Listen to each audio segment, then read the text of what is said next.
C'est un Premier ministre éthiopien plus belliqueux que jamais qui s'est adressé mardi par communiqué à son peuple. C'est maintenant le moment pour tous les Éthiopiens, aptes et majeurs, de rejoindre les forces de défense, les forces spéciales et les milices, et de montrer leur patriotisme.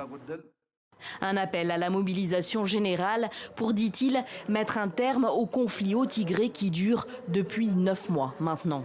Fin juin, les forces tigréennes reprennent la capitale de la région, Mekele. C'est la déroute pour l'armée éthiopienne, un renversement spectaculaire de la situation.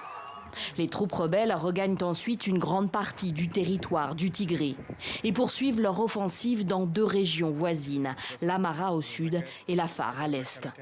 Depuis, les lignes de front évoluent de jour en jour. Les rebelles n'ont eu que faire du cessez-le-feu déclaré unilatéralement par le Premier ministre Abiy Ahmed juste après la chute de Mekele. Un cessez-le-feu décidé officiellement pour raisons humanitaires. Il faut dire que l'aide humanitaire peine à arriver sur place. Selon l'ONU, 400 000 personnes vivent dans des conditions de famine au Tigré. 300 000 sont en danger sur le plan alimentaire en Afar et en Amara. Et des dizaines de milliers d'autres ont fui au Soudan. Les rebelles tigréens répètent qu'ils ne souhaitent pas s'emparer des territoires de l'Afar et de l'Amara et qu'ils n'y combattent que pour faciliter l'accès à l'aide humanitaire dans la zone. La semaine dernière, ils ont pris Lalibela en Amara, une ville célèbre pour ses emblématiques églises du XIIIe siècle, patrimoine mondial de l'UNESCO.